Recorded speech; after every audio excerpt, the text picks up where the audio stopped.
So let's begin. Okay. Welcome, everyone. Thank you for joining us this evening for this Zoom discussion on Israel's foreign affairs amid judicial reform with Seth Frantzman and Jonathan Rynhold. Seth J. Frantzman is the senior Middle East correspondent and Middle East affairs analyst at the Jerusalem Post, and Professor Jonathan Rynhold is head of the Department of Political Studies at Bar-Ilan University. I want to thank both of them for their time and thank all of you for joining us here at the Anglo-Israel Association. And with that, I will throw it to our speakers. Just real quickly, before I forget, for those of you with questions, we're going to use the Q&A chat feature. So just type your questions in the Q&A box. And when we get to that portion of the program, we will try and get to as many questions as possible. Folks can also email them to us and I will collect them. Thank you very much. Now, without further ado, Jonathan and Seth, you have the floor.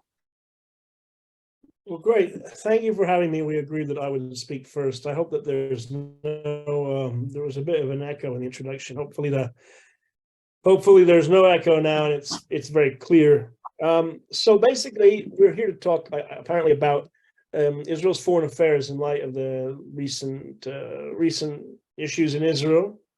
So I thought I would give a quick overview of some of the things I've been following, and then Jonathan will speak about some other areas, and hopefully there will be not too much overlap, and then we can answer some of your questions. So, I mean, by way of background, I've lived in Israel since about 2004, and I used to cover feature stories and things about the West Bank. I used to teach, in fact, in the Al-Quds University in the West Bank, and then I spent between 2014 and around 2019 covering the war against ISIS, and I wrote 2 different books about that war and about drone technology. And these days I mostly do kind of geopolitical analysis about changes in the region, and also cover defense technology.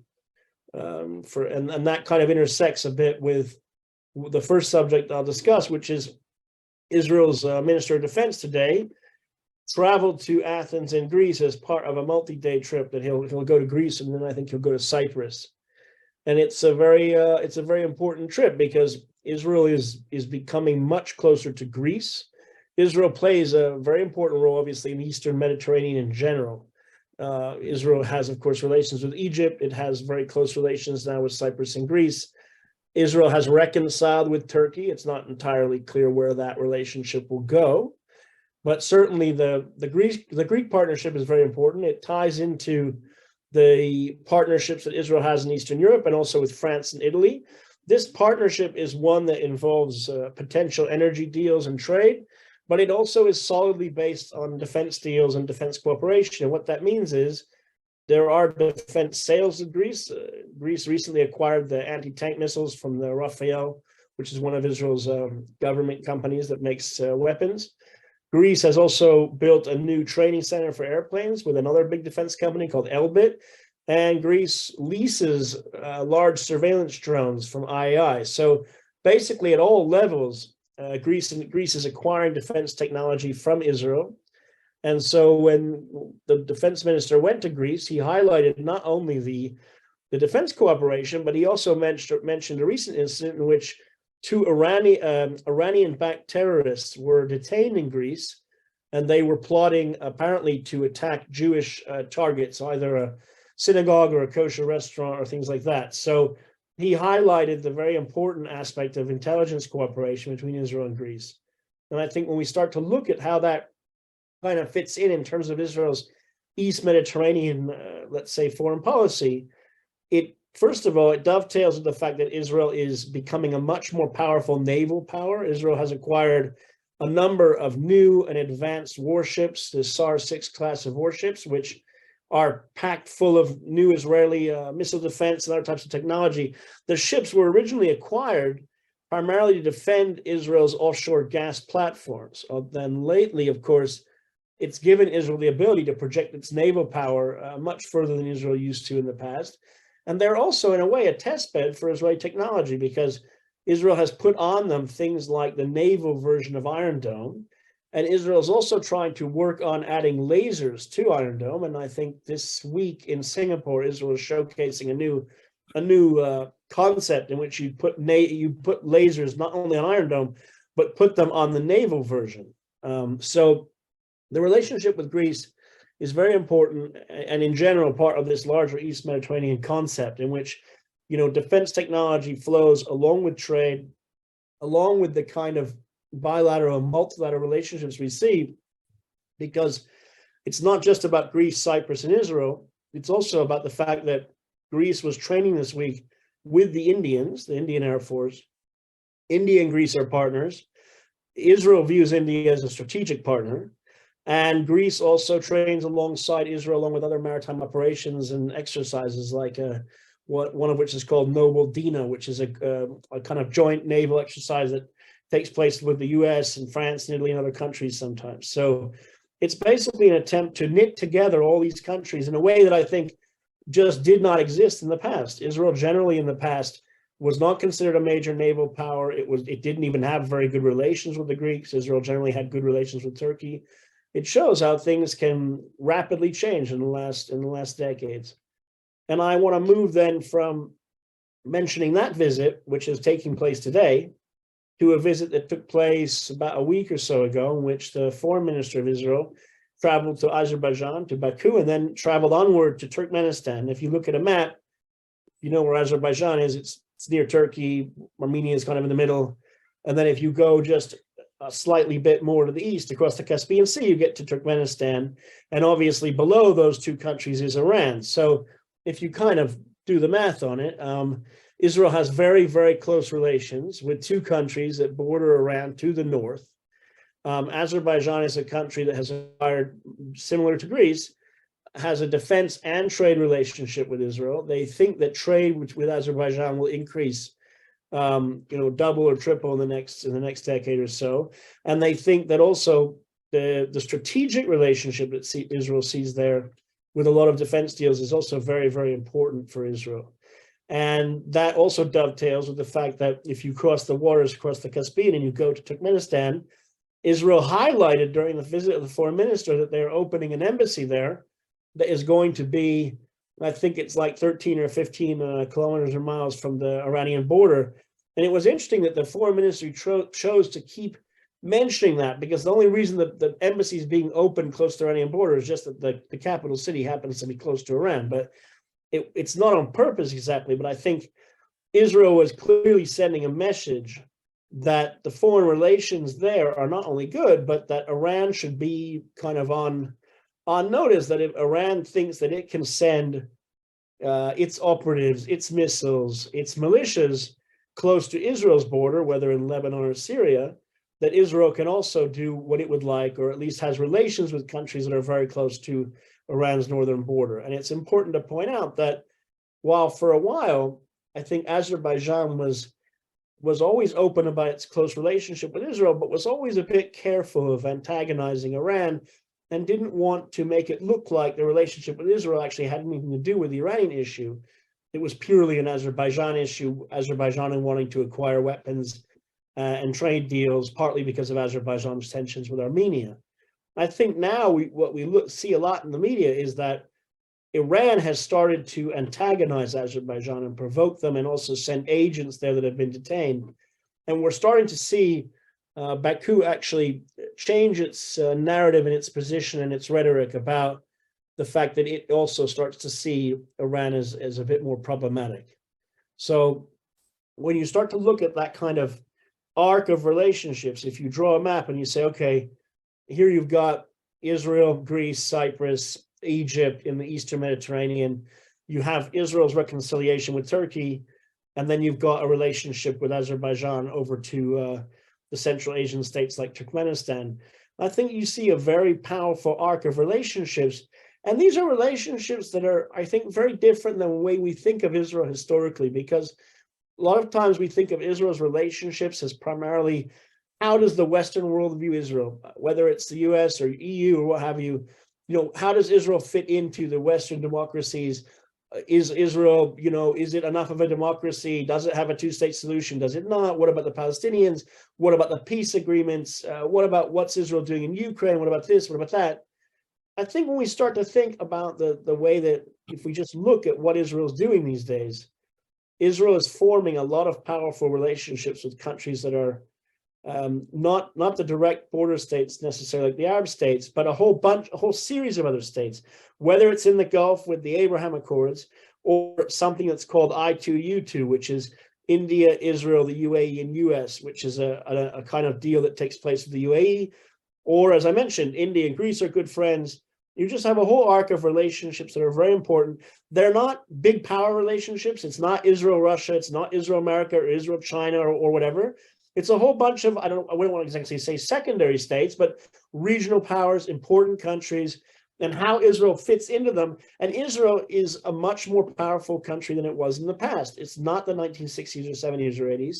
Israel has a massive amount of technology and military technology that it has to offer. And a lot of these deals have to do with trade, but they also have to do with military and high tech and artificial intelligence technology. So what that means is a lot of these countries are acquiring systems from Israel. In some cases, of course, that may be criticized because people may say, well, Azerbaijan is fighting Armenia. What about Israeli weapons systems, et cetera, et cetera. But in the end of the day, these are bilateral relationships that Israel has formed. They're also strategic relationships, and Israel is doing all of this kind of on its own. It's not asking anyone to broker these deals for it. It's doing it itself. It's carving out a kind of I wouldn't want to say a new world order, but a new regional paradigm that's very much unique to what it's doing. And in general, that plugs in sometimes with what the West is doing. Obviously, relationship with India or Greece, these are democracies, these are countries that are close to NATO or what have you, or they're part of the Quad or what have you in Asia.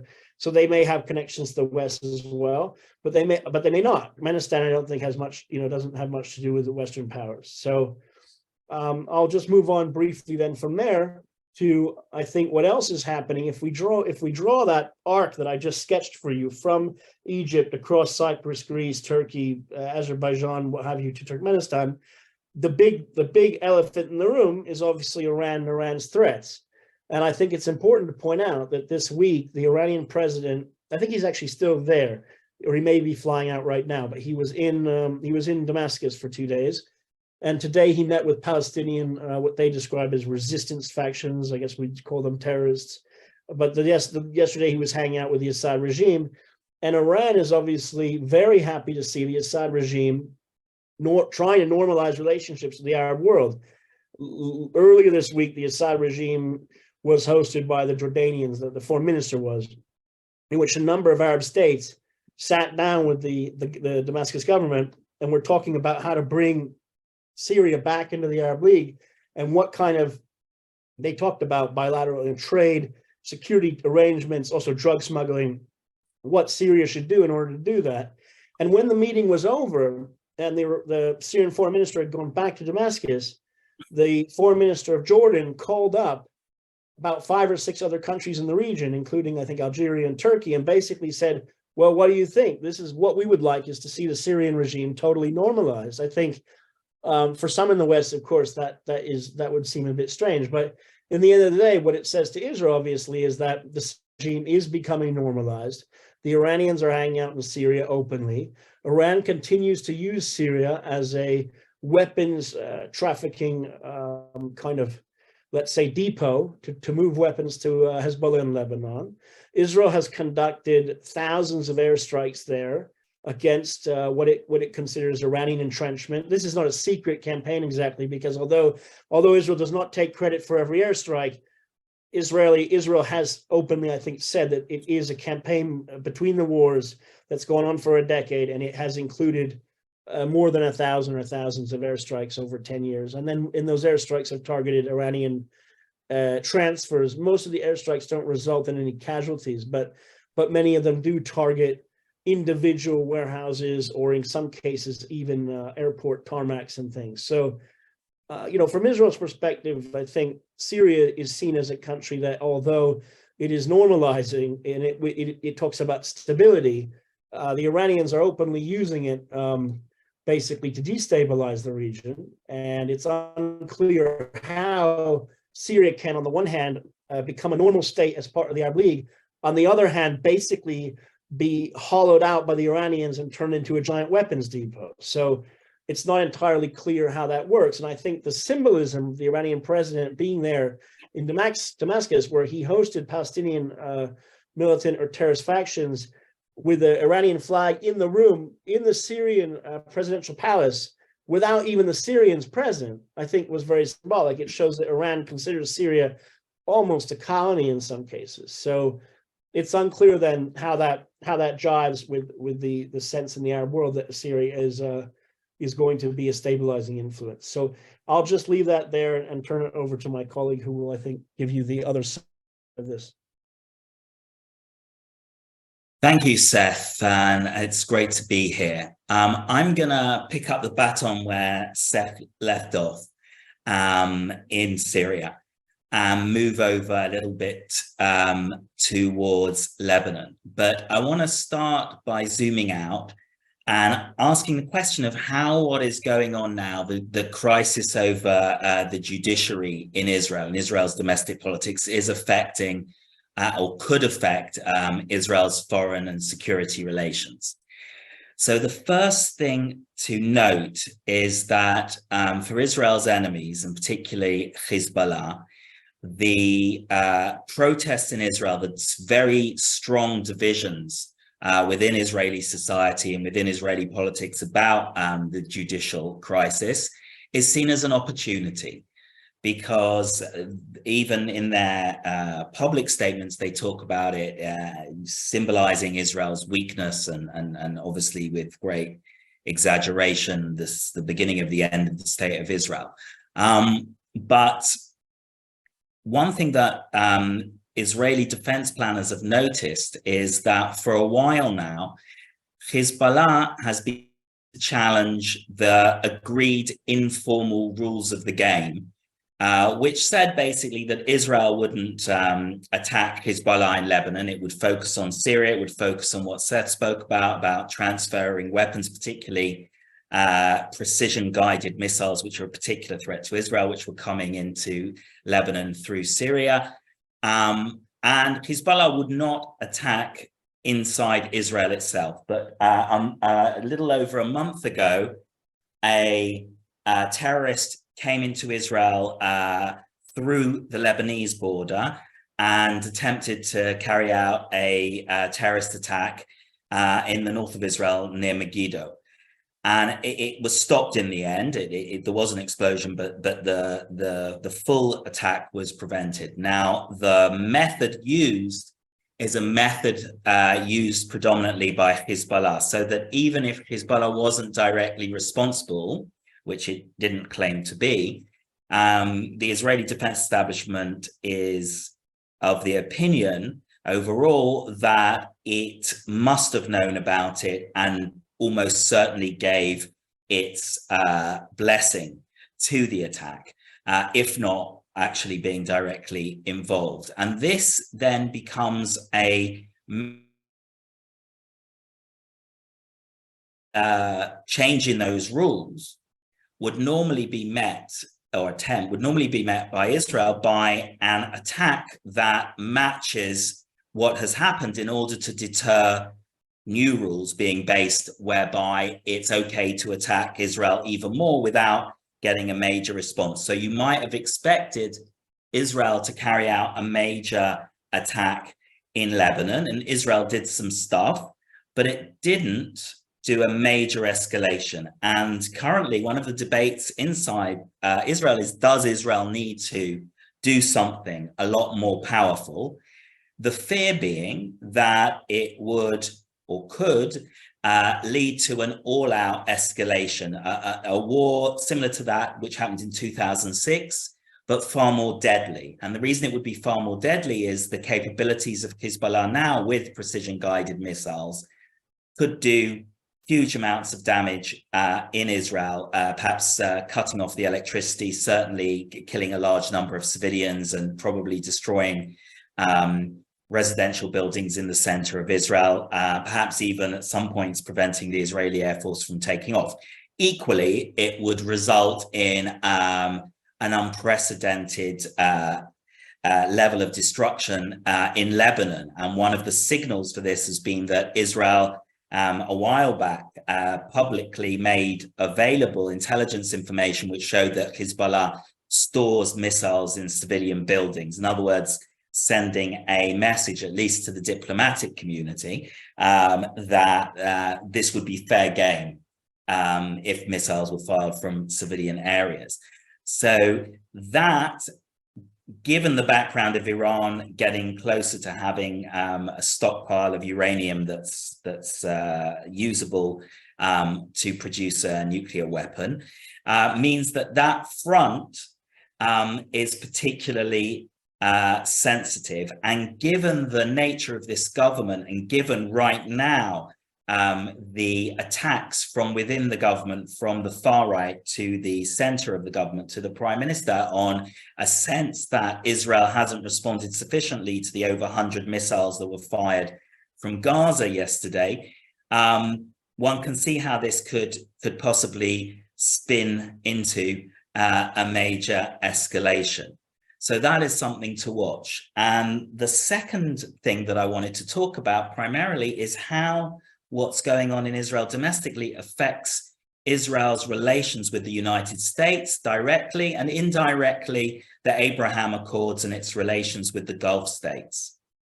So the US-Israeli relationship has shifted in a very significant way in the last decade. Traditionally, the stronger element, the stronger foundation of the relationship was that which rested on culture, shared values, and domestic politics. There was no American major demographic group, white, black, young, old, religious, non-religious, Protestant, Catholic, Jewish, etc., that did not have a majority that sympathized more with Israel than with the Palestinians.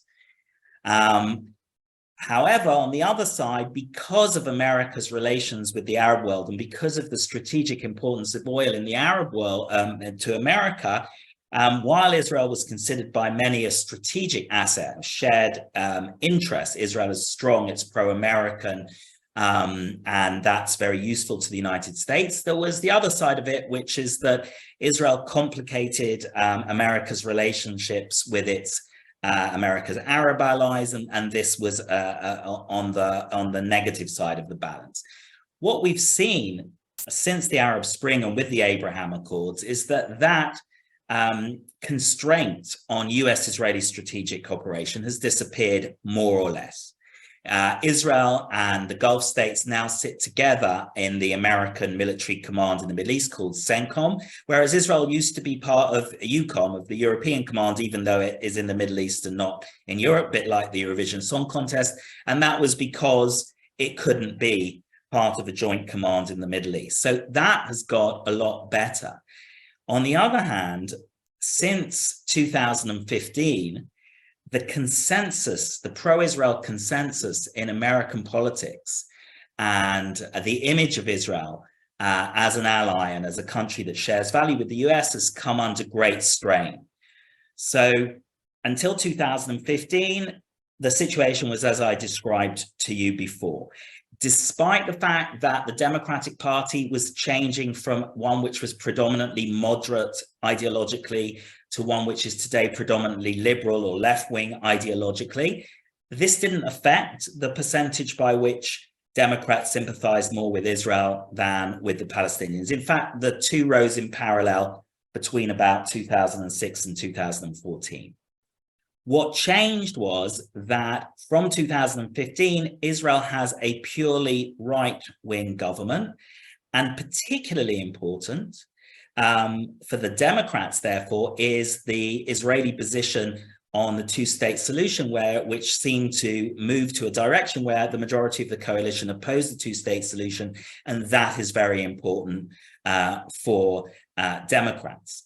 But even more important was the perception that Prime Minister Netanyahu's speech to Congress in the spring of 2015 against the Iran agreement over the nuclear issue, that the style of Israel's opposition was seen as taking sides in American politics. It was seen as an act of partisan politics at a time when Democrats and Republicans have never hated each other more than they do now, since the polling began, and distrusted each other.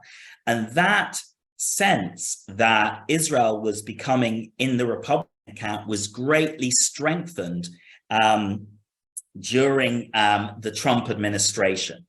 And so we reach a point today where more Democrats, for the first time ever, sympathize with the Palestinians than sympathize with Israel. It's close, it's about even, but nonetheless, it's completely unprecedented when you think that since 1948 until about 2014, Democrats usually sympathized more with Israel by a factor of at least 2 to 1. So that is a very significant change. And the way that the reforms or the program of the government to change the relationship between the judiciary and the executive in Israel is playing out in Israel is a battle for Israeli democracy. That is that the opponents of the government's plan, and that is actually the majority of Israelis, feel that this is a major threat to Israeli democracy, and that Israel is on its way, if this was to happen, to become an illiberal country along the lines of what's happened to Poland and Hungary.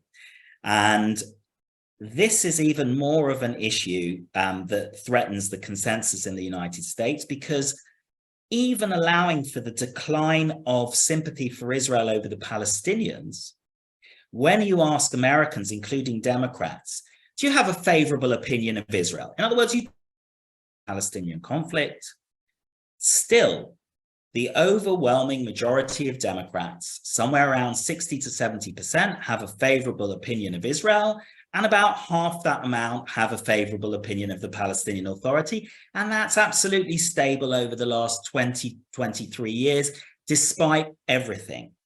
The reason for that is that all the countries that Democrats have a favorable opinion of are in Gallup polls tend to be democracies, and all of those which they have a negative opinion of tend to be not democracies.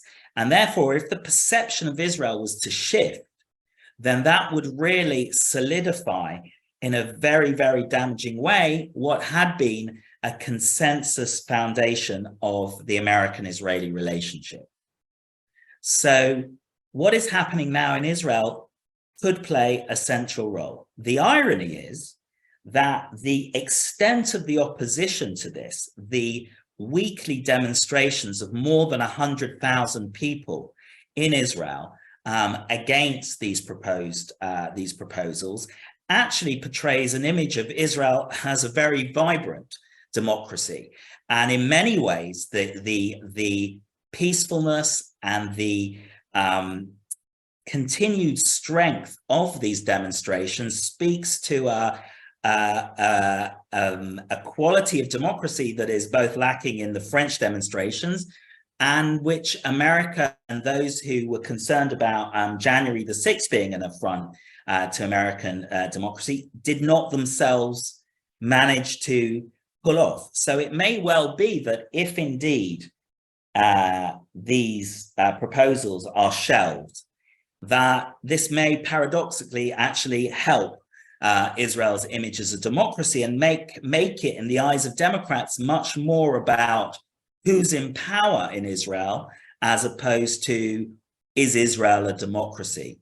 And if we wanted to see one sign that perhaps it will be shelved, though I feel the situation is still very fluid, the Republican Speaker of the House of Representatives was just in Israel and spoke at the Knesset and said Israel must maintain a separation of powers. And I think it's highly unlikely that he would have said something like this, which is a clear criticism of the proposals, unless that was cleared with the Prime Minister, Mr. Netanyahu. Now, politics can change very, very quickly, but I think that's interesting. And finally, how does this play into the Abraham Accords and Israel's standing in the Gulf?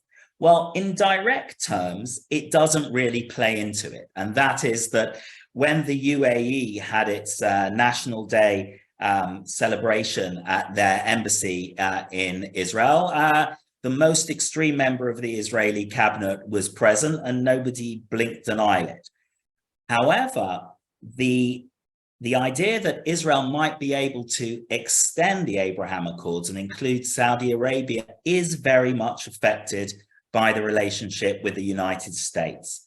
And that's because from a Saudi perspective, they would like, all things being equal, to have to normalize relations with Israel for strategic reasons, for economic reasons, and the rest of it. But Israel doesn't have that much to offer on its own compared to the potential cost to the regime of normalizing relations with Israel prior to a resolution of the Palestinian conflict, in the same way that the UAE managed to do so without that happening.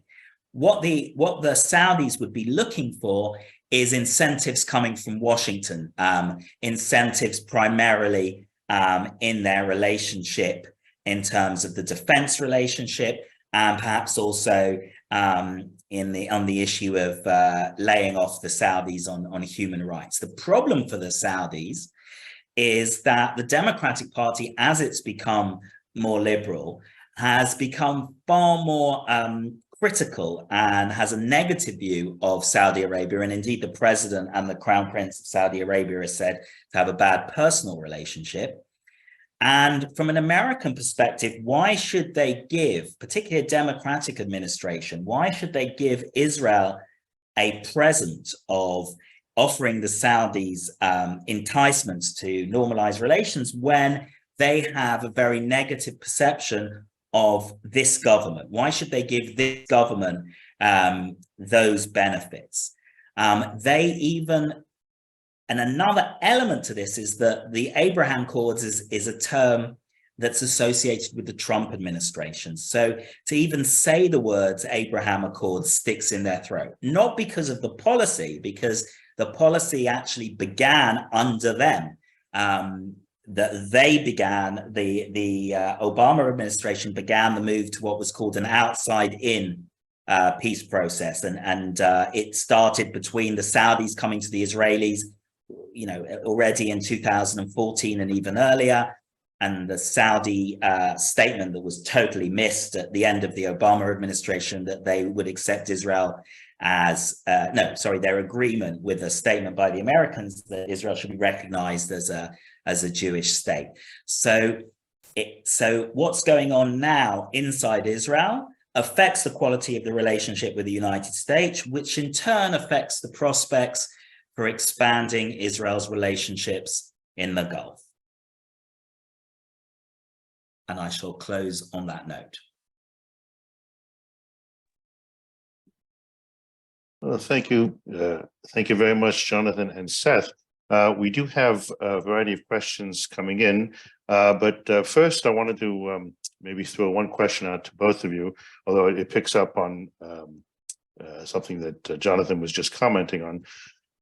In terms of the importance and significance of Israel's relations with the diaspora communities in the United States and elsewhere in the Anglosphere, but I guess predominantly the United States, since the judicial reform brouhaha has created quite a bit of upset beyond Israel's borders, and sort of persists. And particularly in America, the Jewish community is strongly in league with the Democratic Party, which is still at the moment in control. To what degree does the issue could risk bleeding out, so to speak, into U.S.-Israel relations, strictly because there's a contingent that is unsatisfied with what's happening, more so than necessarily American policy would otherwise, be dragged into it, just because the American Jewish community, which includes many prominent folks, even in the administration, can't let go. And since it's an ongoing concern, right, the government has hit pause, and even though they've sort of come back from the into the summer session and they're focused on the budget, and it hasn't been raised again, and probably the exact version that caused all of this is likely shelved. But the issue isn't going away, and they have only till the end of the summer session to deal with the committee that's going to appoint the judges who are, to replace those who are retiring. So it will come back in some form in a way that is likely highly problematic. What do you guys say? Seth, you want to take it first? Yeah, sure. Look, I mean, it's complicated, I guess, but you've already articulated a lot of it. But let me just add a bit of what I think is also happens is there within the U.S.-Israel relationship, and he mentioned the diaspora community, particularly of some people that are very focused on Israel. Let's say, because lots of people just don't know where Israel is or even care about Israel. So there's a whole section of people that, Israel's kind of good or kind of bad. Okay, but let's say of people that are knowledgeable and focused, there's a certain percentage of them, I think, that have a self-fulfilling prophecy of Israel. And let me just say it like this. I think Ben Rhodes and a few other people that were close to the Obama administration or have been critical of Israel over the years have said again and again that they see Israel as part of the authoritarian camp. And they always mention Hungary, Turkey sometimes they'll throw in the Gulfies, and or maybe they'll put in Poland or Russia or something into that. So I just think that the judicial reform or overhaul or judicial coup, or whatever people want to call it, it feeds into a feedback loop. So there's already a feedback loop of Israel's kind of drifting away and it's kind of bad, and okay, that goes into it. And if that wasn't happening, there would be something else. And I would this way.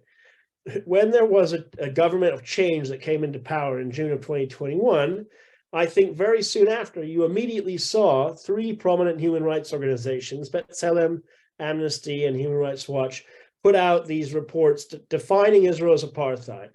And it seemed a bit strange to me that they would wait until Israel had a center-left I would say center-left government, including Arabs in the government for the unprecedented, I think, in history, to then define Israel as apartheid. So my sense was, look, no matter what Israel does, there's a certain spectrum of people, some of whom who just despise Israel, some of whom don't really like Israel, some of whom just see Israel as drifting into the camp of people that, in their view, they just don't like, which is Saudi Arabia or Orban or whomever. Israel's never going to win that back. I think that there's a group of people who, they rightly see that Israel is maybe at a crossroads, a bit like the Turkish elections in about 10 days, in which, there is an Israel that is liberal and more, in their view, more Western, progressive, or what have you. And there's an Israel that is, more right-wing and authoritarian and theocratic, or what have you. And so they would like to play a part in bringing Israel back into the Western camp. And I think for those people, the protests are actually very inspiring, because what they see is that Israel is not like Hungary. Israel is a country in which hundreds of thousands of people want Israel to be a more of a liberal democracy type of state. Although at the end of the day, as critics will say, but those protesters care about the occupation, et cetera, et cetera. But I think the protests actually, for those people, are actually very good. So it's complicated. Again, I just think there's a lot of people that are just not that interested in Israel, and they have either a slight, you say Israel and it's slightly negative or it's slightly positive. So, and that's like a large number of people, and they're not going to change that much either, because they're not into the minutiae of Israel. So the people who automatically see Israel as, well, yeah, it's slightly kind of good, I guess. It's like us, or, well, no, it's kind of bad. It's like those others.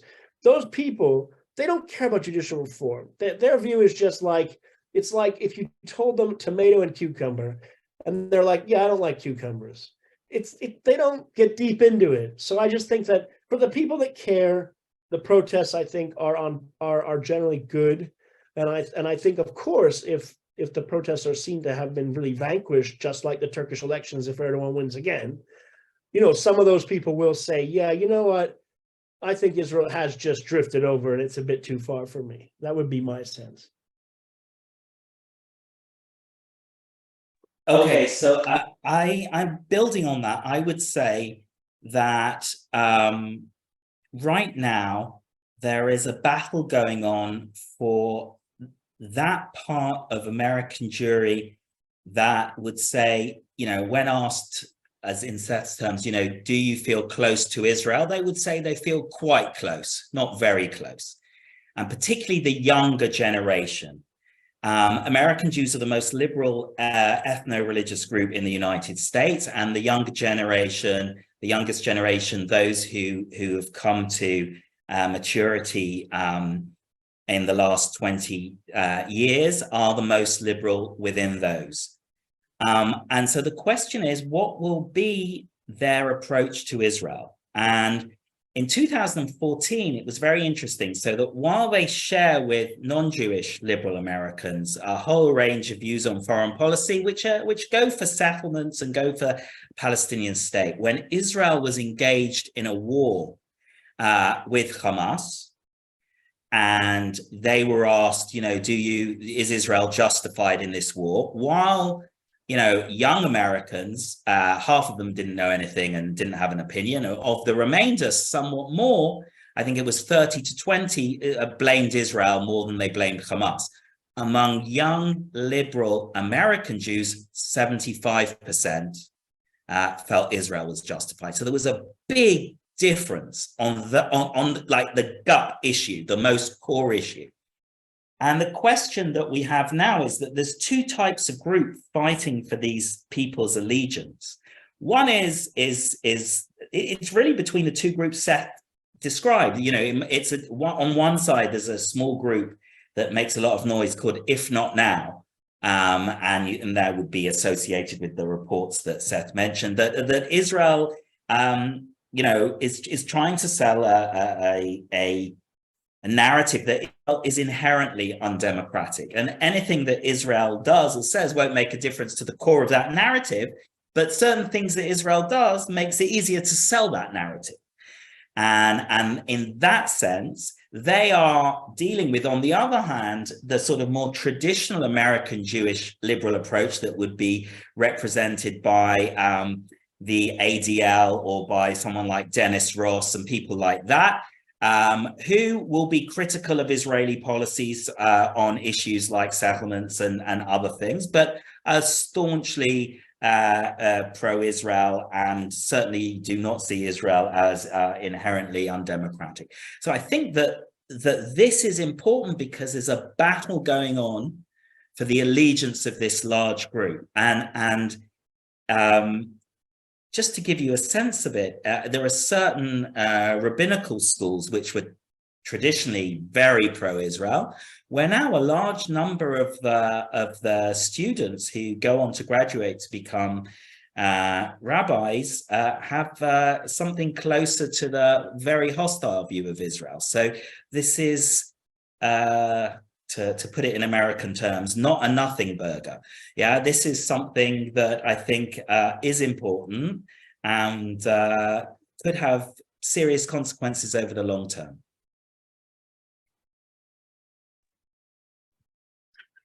Oh, thank you.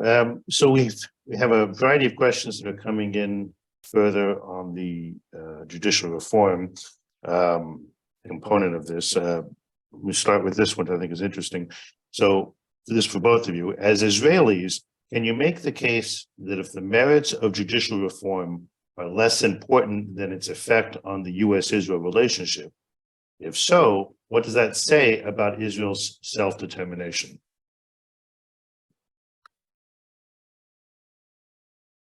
You want me to take that, Seth? Yeah, I'm not sure how much I have to say about it, but go ahead. I'll see what you say and see if I have anything to add. Okay. It isn't. The bottom line is it's the content of the judicial review is far more important to me as an Israeli and to the overwhelming majority of Israelis than is the impact of judicial review on the US-Israeli relationship. It's just that we were asked to speak about the impact of the what's going on with the judiciary on Israel's foreign relations. And what I was suggesting in my comment about McCarthy is that if Netanyahu wants to find a way out of it for whatever reason, if a Republican Speaker of the House of Representatives says it's not a good idea, that makes it a lot easier for him to face down his opponents among the in his coalition. Having said that, his main problem will be at home with his wife and his son, who are very much in favor of this and have a big influence on him, more than I suspect what's going on in the coalition.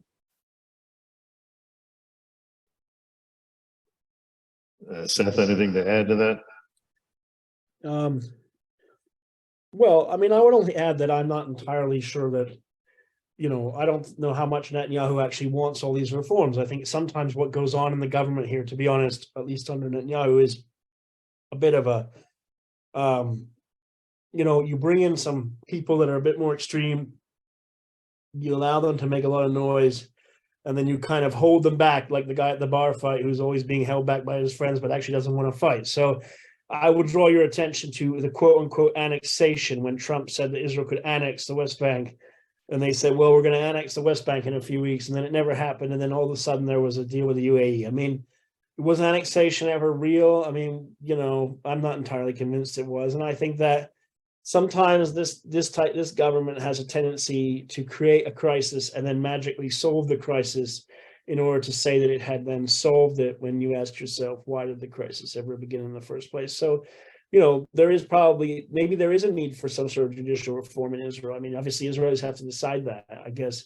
I don't think it's been fully explained, all of it, to the Israeli public anyway. That's why it's unclear what's actually really going on. So, you know, and at the end of the day, of course, Israelis will decide for themselves what they want, regardless perhaps of foreign relationships. I think there's, over the years, we see a lot of times where someone will say, you know, if Israel does X, then all of a sudden this will be the moment that things stop happening. And we've heard that before with the European Union, that, you know, as of today, they're going to mark all of Israel's products or something. And all of a sudden, you know, all the banks are going to leave Israel. And yeah, okay, but they don't. So even Ben and Jerry's, by the way, couldn't manage to leave Israel. So, you know, it's always the end of days and here, and then it never seems to actually happen. So I guess we'll see.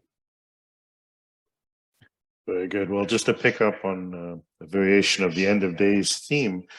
So this government's only been in for about 4 months, and yet it's been arguably amongst the most tumultuous 4 months, just in terms of the politics of any. And the question, I guess, would be, if the judicial proposal is shelved, and given the noises we're now hearing from the Haredi contingent, although a lot of that's just budget driven, but nonetheless, is there not a very real concern that the days are numbered for this government, and that it may fall apart simply because the coalition is too narrowly focused on, you know, what historically is marginalia, but promises were made, to use their phrase, and you know, they're not happy. And then what impact does that sense of impending unraveling have on foreign policy and the ability to conduct foreign affairs if people are uncertain, you know, about administrative stability at a minimum? So, you know, I think this is a good point to follow on from Seth's previous comment and say, and the same applies in that, you know, Levi Eshkol, Israel's prime minister at the time of the Six-Day War, when explaining why he didn't keep his promise to the National Religious Party that he promised during the negotiations, said, well, it's true that I promised, but I never promised to keep my promise. And so there's nothing new here. You know, the real question is this, that the government is seen by the Israeli public overwhelmingly as to blame for the crisis. And it's down in the polls, this coalition, from 64 out of 120 seats to around 50. And that's consistent over the last month. And it doesn't matter virtually who's doing the polling. In other words, if I were a member of this coalition, I wouldn't be in a rush to go to elections. And that means that, yes, political parties and political actors do sometimes commit suicide. And twice, the Israeli far right has caused the dissolution of a right-wing government in 1992 and in 1998, 99. And the result was they lost the following election. So it's possible that if this does get shelved, the government might fall apart. But equally, there are going to be a lot of people in this government who will not be in a hurry to have an election. Yeah, I would say, yeah, exactly. I mean, Netanyahu has been very, very smart in terms of his politics because he is a sort of master politician in basically, changing Israeli politics a lot in the last 10 years. I mean, the state is almost in some ways ungovernable because of all the coalition parties. But what Netanyahu has done successfully, or in his view at least successfully, I think probably not successfully maybe for Israel in the long term, but he has kind of ghettoized the ultra-Orthodox and the far right or Ben Gvir or Smotrich, so that they cannot partner with anyone else. In the old days, some of those parties like the National Religious or the ultra-Orthodox could partner with the centrists and the left, but he's actually made them rely on him totally, so that they have nowhere else to go. If they leave the coalition, so then Israel gets plunged into endless elections. And that's exactly what happened in 2018 and 2019 when Lieberman decided to leave. And people probably don't recall now, but Lieberman wanted Israel to go into Gaza, and there was a flare-up, and he decided to leave, and then Bennett was about to leave with him. And then Bibi got Bennett to stay, and then they launched Operation Northern Shield to find tunnels in the north all of a sudden. And so it's just interesting that Netanyahu thrives off of endless elections. He seems to have solved his own problems with democracy, having called all those elections, because he can then stay in power and run Israel's foreign and defense policy himself. So it doesn't matter to beat Netanyahu. If the government falls, it doesn't fall. He stays in power. And yeah, okay, the polls aren't great, but he'll find some way to survive. And he's done it a lot in the past. A long time ago, he partnered with Lieberman's party and brought it into Likud, so it was one party, to weaken Lieberman. Then he created that Kahlon party that was brought into government and shut down and also disappeared. And a long time ago, he partnered with Kadima when Kadima had 30 seats in the Knesset, but it was polling at like 1 seat. And he brought it into a coalition. So I just don't see how, it's true that the right can throw a fit and say that Netanyahu has reneged on all his promises. Okay, fine. So leave. Where are they going to go? I mean, Netanyahu deserves a kind of Machiavelli type of biography of some sort of a genius in terms of coalition politics. I mean, because he has done some very interesting work with a very complicated system. I'm not sure it's necessarily good for the long term, but it's good for him. So again, yeah, I don't see how those parties can ever leave. There's no horse trading. And we've seen that because we had 4 or 5 elections and there wasn't a system in place that would create enough mandates to actually balance Netanyahu, because of the fact that those far right groups will not partner with anyone else. I just would add that for the first time, the Haredi parties are making some noises about Gantz being an acceptable alternative. Like Seth, I wouldn't get carried away when you're taking on the most skillful politician in Israeli history, Netanyahu. However, since he came to power at the end of 2008, beginning of 2009, Netanyahu has always got the highest percentage of people who say he is best suited to being prime minister. And for the first time now, in the last couple of months, both Lapid of Yesh Atid, the center-left party, and Gantz's center, if you like, center-right party, are ahead of him in that regard. And that's unprecedented. But that only makes me feel that nobody will be in a rush to go in an election because the timing is not particularly good. And as Seth said, things can change very, very quickly, particularly when you're up against the great-great-grandchild of Machiavelli. Very good. Well, we're coming up to close to the end of our session, but let me throw out one last question In a sense, it's a big one, but in the sense that there may also be appropriate, quick or glib answers as well. But since so much of the perception of Israeli politics has to do with the figure of Prime Minister Netanyahu and his ability to stay in power and to, craft just the right coalition and so forth to keep him there, despite seemingly every attempt from everyone else to get rid of him and put him out to pasture. So I guess the larger sort of overarching question would be, since there is this sort of general concern about Bibi, our trust in Bibi, his ability as a politician in terms of staving off crisis, for those on the left, his supposed inclinations towards authoritarianism, whatever it may be. But since so much of it is in this sense sort of personalized with him, should events overtake and some sort of kinetic activity is necessitated vis-a-vis Iran or Hezbollah, and if it's Iran, there's a good chance it's Israel doing unilateral action in order to stave off, something.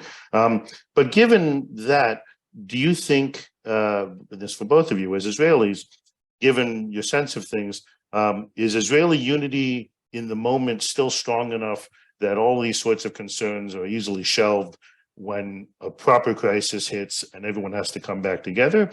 A, and then B, as an offshoot of that, should something like that precipitate and a proper crisis unfolds, to what degree does that allow Bibi to sort of shake off a lot of this kind of negative stuff that's been focused on issues that he traditionally isn't that bothered by until all of a sudden, and once everything really is back on the focus of security and foreign affairs, which is really what he cares the most about. And I think we'll end with this. Okay, I'll just take it quickly and then you can have the last word. I think Israeli society is very, very unified. So I would say that to the point of a very high level of national consensus, especially on an issue like Iran or Hezbollah. So I don't think that's a big issue. Whether Netanyahu would emerge from that more powerful or popular, I mean, as we all noted, things change very quickly. So it's like Churchill was in charge during the Second World War, then he was immediately thrown out afterward, I think. So I think I don't think it would necessarily help Netanyahu to go to conflict with Iran or Hezbollah. And Netanyahu is actually very cautious. He would actually be probably the last person to probably, choose a strange gamble like that. I think actually a Lapid-Gantz government would be more inclined to gamble on some major operation. And that being said, the only threat I think there is inside Israel, as we did see in the May conflict with Hamas, there is an attempt by Iran to create division within Israeli society by moving illegal weapons, not only to the West Bank, but flooding Israel with illegal weapons. And there is a massive amount of illegal weapons flowing around Israel these days, a lot of gun violence. There's almost a killing every day, primarily in the Arab sector, but it's very bad news. And I think that there was a lot of sectarian violence in what's called mixed cities in Israel during the May conflict. And I think it was not widely understood that there was what looked like a verge of civil crisis, and that was very bad. And I think that was almost unprecedented in what had happened in places like Lod. So that's very concerning, and I don't think Netanyahu has addressed that. So Iran will try to use that against Israel if there is a conflict. It will try to stir up the cities inside the country to cause lynchings and communal violence. To distract Israel internally. Yeah, I can only echo what Seth said. I think there's zero chance of there being any divisions in any kind of physical military conflict. I don't see any chance that the Jewish part of Israeli society will be anything other than as fully committed as normal. And what is going on now between Jews and Arabs in Israel among citizens is very, very important, because there is a very dialectic process. On the one hand, we had the first Israeli government in which an Arab party headed by a religious Muslim moderate party. It was part of an Israeli government. And the prime minister was from the right. And they got on really well. And they were prepared to say they got on really well in public. So on the one hand, huge progress, the amount of Arabs going into the Israeli workforce, the amount going to university, doubling, more than doubling. At my own university, a decade ago, there was maybe 1 or 2% Arabs among the students, now about 14%. And that's a massive change.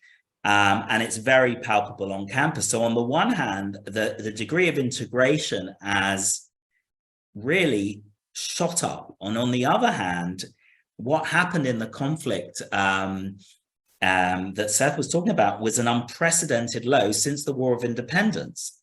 And what happens internally and the failure of the Israeli government to deal with the massive amount of gun violence in the Israeli Arab community within Israel is a really potentially dangerous flashpoint. And also it explains at least some of the reason that Ben Gvir and the far right gained votes in the previous election. It was a visceral response. And that is something that is something that we'll all have to keep our eyes on and needs to be dealt with quickly and properly. Well, a sobering note to end on. This concludes our evening Zoom presentation. Thank you, Seth Frantzman and Jonathan Rynhold, for this most interesting discussion. Thank you to everyone in our audience for joining us this evening. A video recording of this evening's conversation will be posted in due course to our website and social media. We look forward to you joining us for future AIA events, both online and in person here in London. Thank you again, and good night.